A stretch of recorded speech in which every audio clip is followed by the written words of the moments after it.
اللہ سے دوستی لگاؤ. اور کتنا آسان ہے ساری زندگی کے گناہ کر کے اور ایک دفعہ کہہ دو یا اللہ توبہ. ایک قطرہ آنسو، یہ میرا کرتا ہے نا، اس کو دھونے کے لیے ایک بالٹی پانی چاہیے، کم از کم ایک بالٹی پانی چاہیے. لیکن 80 سال کے گناہوں کو دھونے کے لیے اللہ کہتا آنسو کا ایک قطرہ جو تیری آنکھ میں ہی رہے، باہر نہ نکلے، اتنا دے دے، میں تیرے 80 سال کے گناہ دھو دوں گا. ایک آدمی کہتا ہے جی مجھے تو رونا ہی نہیں آتا. کئی لوگ ملتے ہیں کہ جی مجھے تو رونا ہی نہیں آتا. تو میں کہتا ہوں ہائے کر سکتے ہو؟ کہا جی ہائے کر سکتے. میں کہا یوں کہہ دے ہائے میرے اللہ مجھے معاف کر دے، تو تیری ہائے تیرے 1000 سال کے گناہ دھو دے گی، تیرے کروڑ سال کے گناہ دھو دے گی. دیکھو تو صحیح واسطہ کس سے ہے؟ کریم سے. مجھے بتاؤ میں ڈاکٹر مبین پہ ناراض ہو جاؤں، یہ مجھے منانے آئے تو میں اس کو ویلکم کروں گا یا دروازہ نہیں کھولوں گا؟ بولو کیا کروں گا؟ ویلکم تو نہیں کروں گا نا. میں کہوں گا جاؤ دفعہ ہو جاؤ، کیا منہ اٹھا کے آ گئے ہو؟ چلو ہم تو دوست ہیں. میری ماں ناراض ہو جائے، میں منانے جاؤں گا، منہ ادھر کر کے بیٹھ جائے گی، منتیں کروائے گی، پیر پکڑوائے گی، خوشامدیں کروائے گی، پھر معاف کر. اور میرا اللہ کیا کہتا ہے؟ من تقرب الیہ.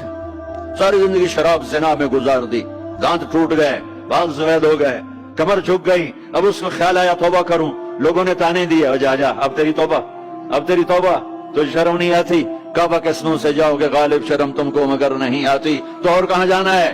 اور کہاں نہ کہیں جہاں میں اما ملی، جو اما ملی تو کہاں ملی. میرے جرم خانہ خراب، تیرے عفو بندہ نواز میں کدھر جائیں؟ ایک ہی تو جگہ ہے. 900 چوہے کھا کے بلی حج کو چلی، تو حج پہ تو جانا ہے، اور کہاں جانا ہے؟ کہاں جہاں معافی ملتی ہے وہاں جانا ہے. تم میں اتنے گناہ کریں کہ ایک ایک بال گناہوں میں جکڑا جائے، اور پھر ہم جا رہے ہیں. کہاں جا رہے ہو؟ کہ مسجد جا رہا ہوں اللہ سے صلح کرنے. تو کہے گا یہ منہ اور مسور کی دال، اس عمر میں تیری توبہ. اور میرے اللہ کی خبر کیا آئی ہے؟ میرے اللہ کی خبر کیا آئی ہے؟ من تقرب الیہ تلقیتہ من بعید. جو مجھے منانے آتا ہے میں پہلے کھڑا ہو کر اس کا استقبال کرتا ہوں. آ جا، تیرے تو میں نے اڈیکا ہیں، تو کدے آؤں ہوں تھی کتھے آؤں؟ آ جا میرا بندہ، تیرے واسطے تو میرے دروازے کھلے ہو جائیں. کدے نکل گیا ہوں، کتھے ٹر گیا ہوں، کہاں چلے گئے تھے؟ تلقیتہ من بعید. کوئی ہے بتاؤ، کوئی ہے ایسا؟ کوئی دوست، کوئی بھائی، کوئی بیٹا، کوئی ماں، کوئی بیگم، کوئی خامن، کوئی باپ، کوئی حکمران کہ تم روٹھے کو منانے جاؤ اور کہے ویلکم مرحبا؟ اور وہ جس کو کسی کی ضرورت نہیں، نبیوں کا محتاج نہیں، کسی کے سجدوں کا محتاج نہیں، فرشتوں کا محتاج نہیں، اس کو منانے جو اس کو تو ضرورت ہی کوئی نہیں ہے، پھر کیوں میرا استقبال کرتا ہے؟ ترمذی کی روایت ہے، بنی اسرائیل میں ایک نوجوان تھا کفل، روزانہ نئی لڑکی اپنے کمرے میں لاتا تھا. شراب اور لڑکی اس کی زندگی تھی. ایک رات ایک لڑکی کو لے کر آیا. 60 دینار پاکستان کا 12 لاکھ روپیہ بنتا ہے، اور آپ کا 1 لاکھ بنتا ہے. 1 لاکھ رینڈ دے کر وہ ایک لڑکی کو لے کر آتا ہے.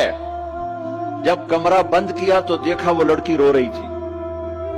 تو کفل کہتا ہے میں زبردستی تو نہیں لے کر آیا، ڈیل کر کے لایا ہوں.